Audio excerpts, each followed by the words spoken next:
Hey everyone, and welcome to a little update video on the Mappa situation that we discussed a few days back. For those of you unfamiliar, it came out recently, an animator came out recently who worked for Studio Mappa, saying that Netflix had struck a deal with Mappa for a new series, and the payment was so low that animators were only getting $34 per cut. Now, ever since this news broke out, Mappa has been doing some damage control, and we see articles like these where they announce that they're trying to improve the work environment by adding in a new studio, but of course new studios cost money, and we'd rather that money go to the animators. I think Mappa was kind of hoping that people would just assume, okay, Mappa's gonna try to do better, that we can just sweep that situation under the rug, it doesn't matter. And needless to say, people weren't buying it, so they actually ended up issuing a full statement on their website. Yes, I'm using Google Translator. If you have a better translation, you may post it in the comments below. But basically, this statement is titled Information Leakage on SNS in Our Unpublished Works.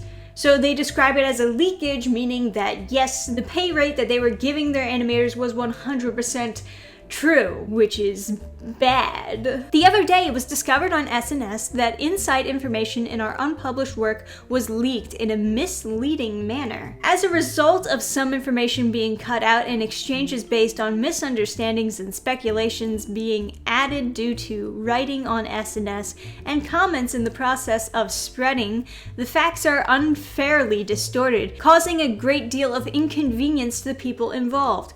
Netflix! This is a new work of a TV series that we have produced in the past and that we and the production committee have been waiting for, and the production committee secretary company has confirmed the sale of the major platform, so we finally received an order for the production. This work and even past works, we have never forced an order from a creator, etc. at an unreasonably low price. Conditions are agreed upon among the parties concerned, and information management is also subject to strict restrictions. So basically saying, in broken English, I know, Google, but basically saying, we're not forcing the animators to take this payment. If they don't like the payment, they can leave. The fact that they stay and choose to animate for us shows that they agree upon the payment, which is an odd choice of words considering that this information was leaked by an animator who left. And then they go on to say that, you know, you shouldn't leak information because that's bad for the company. We aim to produce the best work while devising each time with the production cost set for each project. We will continue to make daily efforts to improve the working environment and conditions. Hence, you know, this article released the day before, trying to get back good press since they're under fire right now. So this is not the best statement to make. First of all, they agreed that the low payment was 100% true, and they call it misleading, but they never really explain how it was misleading per se. I suppose maybe they're inferring that the misleading part was that it was Netflix's fault that it was such a low payment. And the idea is, oh no, it's not, all the blame doesn't go on Netflix, there are multiple parties involved when we come up with a payment.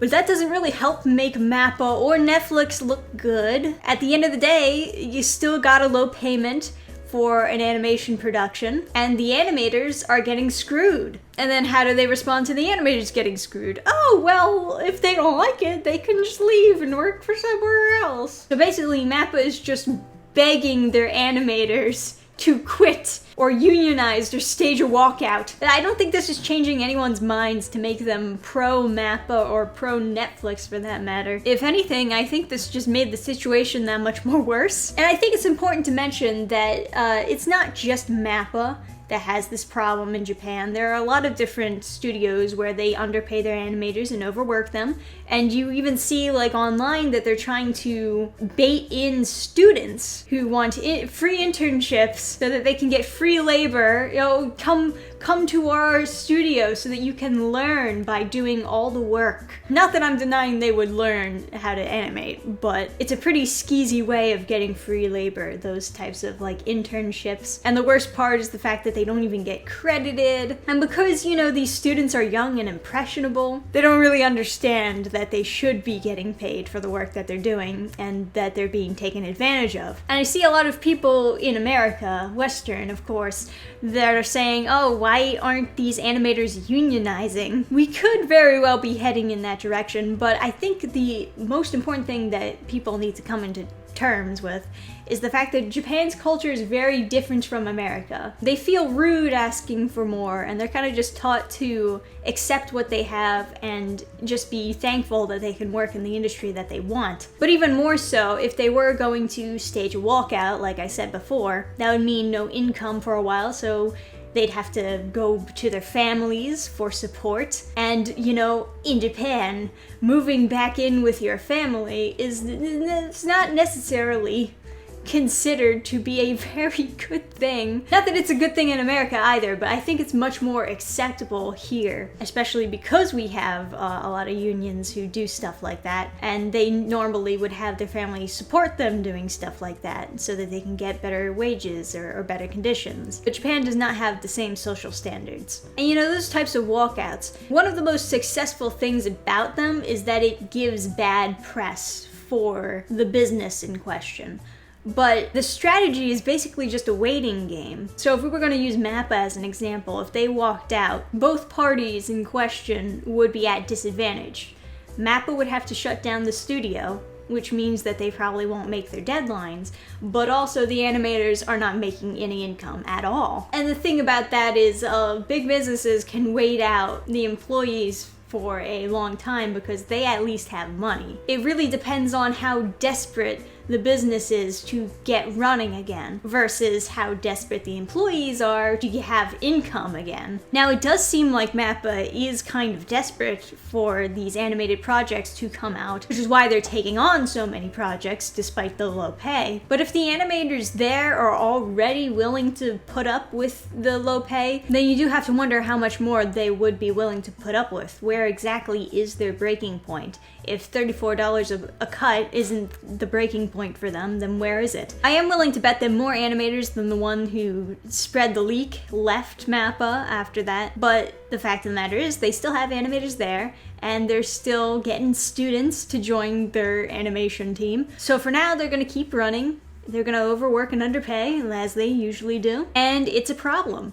I do feel like it's a good sign that they felt they had to do damage control and make a statement about this. I suspect that people won't stop talking about this just because you opened a new studio and said that the leaker was the problem, not the rates. And granted, we shouldn't stop talking about this. I think it's a really good thing. I think it's a really good sign that studios are paying attention to what people are saying about these bad rates, because it's been so commonplace for so long, and I think it should be openly discussed the way that we do. Like I said, Mappa is just one example. There are a lot of examples of studios doing this to their animators, and I think they need to learn that, hey, this isn't good for the animators. The animators aren't going to put up with this forever. But also the consumers, us as the audience, we don't want to support your studio if you're going to treat your animators like dirt. You're going to have this bad press and this bad reputation, and people aren't going to like you.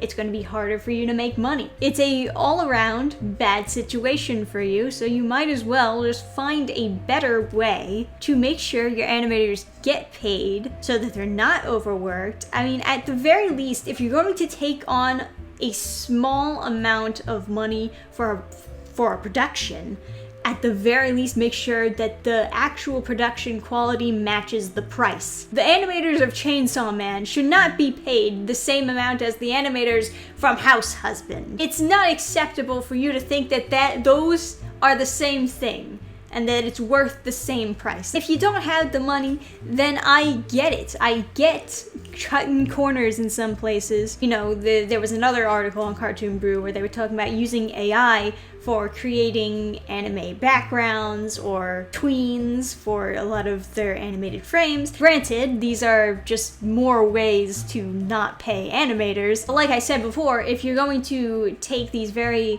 low-cost productions, don't make the animators work as hard on them as the high-cost productions. That's it.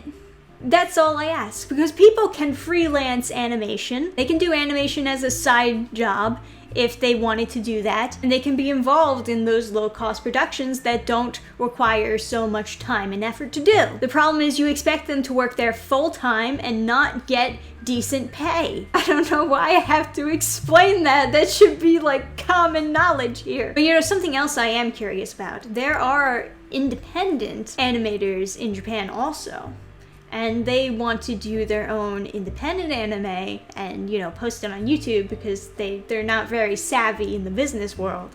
And I find that very interesting. There are a few like anime short YouTube series out there that are pretty decent. And I understand that not everyone in Japan can go the indie route. It's the same thing in America. Even here, not everyone can go the indie route. Not everyone has the opportunity or the financial means to go that route. But if people in Japan find the means to go that route and actually get back money in return for making projects that they are proud of, passionate about, they can make their own studios that actually treat animators the way that they should be treated. And that would be lovely to see, but I don't think we're gonna see that anytime soon. Regardless, I will definitely be keeping my eye for independent animation coming from Japan, because I have seen a few independent animators who are aspiring to do such that. But yeah, let me know what you think about Mappa's statement. I'll also leave a link down below where you can read it and possibly do a better translation of it. I know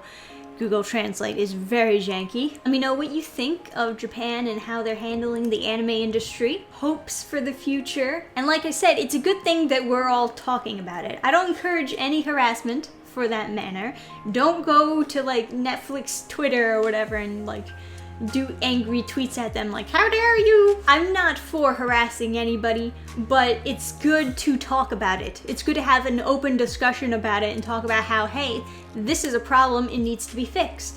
Because so long as we're talking about it, so long as people are aware that it's a problem, it's bad press for them, which encourages them to at least try to fix it. Even more so, it makes the animators who are getting hired more aware of this problem, and hopefully they themselves can find solutions, or at least not get jobs at studios that do not pay. So that's gonna conclude my video for today. Thank you guys for watching. As usual, if you did enjoy, leave a like, subscribe if you'd like to see more videos from me, and I'll see you guys next time. Till then, bye! Program restart.